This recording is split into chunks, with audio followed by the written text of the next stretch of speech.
In this video, we'll be discussing about the recession coverage procedures. So the first one being the free gingival autograft. So this heading I would be discussing under these three subheadings, which is first one is preparation of your recipient site and obtaining the graft from the donor side and transfer and immobilizing the graft. So first let's discuss about the preparation of recipient site. So this is a canine where gingival recession has occurred. So the first thing would be to do a scaling and root planing.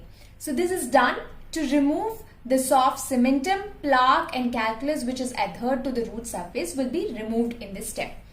Next would be the root biomodification, and it will be done using citric acid with a pH of 10. It will be immersed in a cotton pellet and then burnished on the root surface for around 3 to 5 minutes. And why are we doing this is to detoxify and demineralize the root surface, open the dentinal tubules as well as expose the connective tissue root fibers.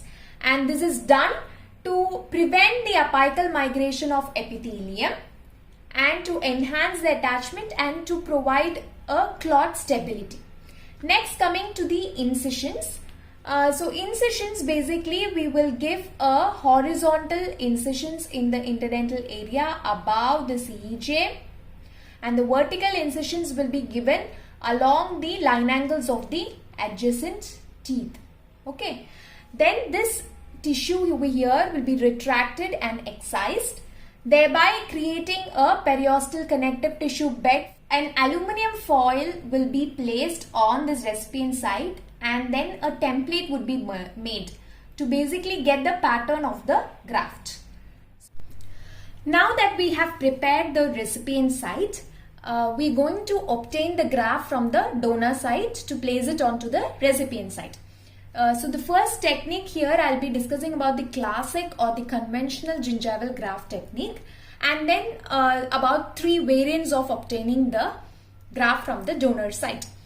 So palate is the most common site for obtaining the graft, and a partial thickness graft would be obtained which will contain epithelium and a thin layer of connective tissue.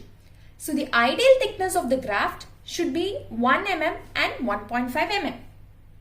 Now coming to the procedure of obtaining the graft. So here basically the aluminum foil template which we have prepared will be placed onto the donor side and shallow incisions would be given around it.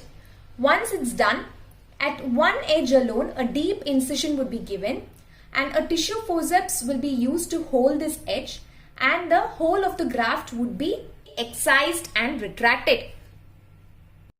Obtaining a proper thickness of the graft is very essential for the success of the technique.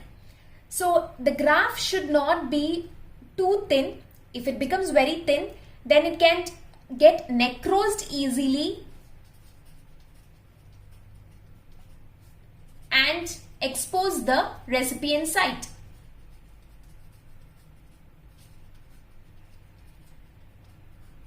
If it's too thick, the peripheral layer can get geopatrized or cut off from the new circulation and nutrients.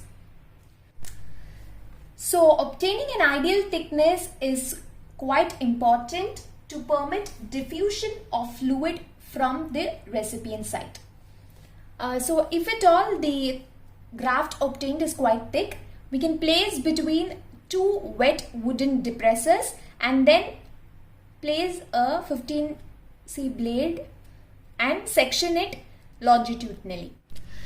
Now let's discuss about three variants of obtaining the free gingival graft, which is Accordion Technique, the strip technique, the combination epithelial connective tissue strip technique. The Accordion Technique introduced by Ratitschak et al., where the graft will be obtained and alternate incisions will be given on opposite sides of the graft. So after giving the incision, this is how the graft will look like. So by doing so, you're increasing the donor graft tissue and you're changing the configuration of the donor tissue. Next, coming to the strip technique, which was introduced by Han et al., where around 3 to 5 mm long and wide strip grafts were obtained, and they would be placed side to side on the recipient site. So this is basically an reconstruction of mucosal tissue around implants, and you can say that the strips have been obtained from the edentulous regions also, and it has been placed side to side on the recipient site. So the major advantage of using the strip technique is that rapid epithelialization of the wound happens on the donor site, and the wound on the donor site would heal within 1 to 2 weeks. So next, let's discuss about the combination technique. It's an epithelial connective tissue strip technique. In this technique, basically we'll take a deep palatal strip which is around 3 to 4 mm thick, and we basically slice it into two. Okay, the first would contain epithelium and a thin layer of connective tissue, and the second strip would contain just the connective tissue. And the major advantage of this technique is that 2 donor tissues is obtained from one site. Now, once the graft is obtained, we have to do those 3 steps, which is loose tissue tags. If at all it is present on the undersurface of the graft, it has to be removed, and the margins have to be thinned. When you keep it on the marginal or interdental area, you have to thin the graft on that area. If at all you have obtained the graft from the posterior region, just check for the submucosa which is present. So if it is present, then kindly remove it, because that could interfere with the vascularization of the graft.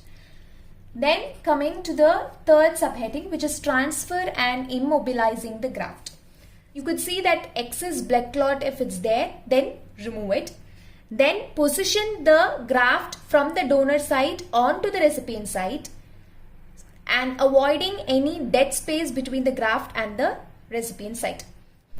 Extreme care should be taken to avoid excessive tension or unnecessary trauma to the graft obtained. Next is the suturing.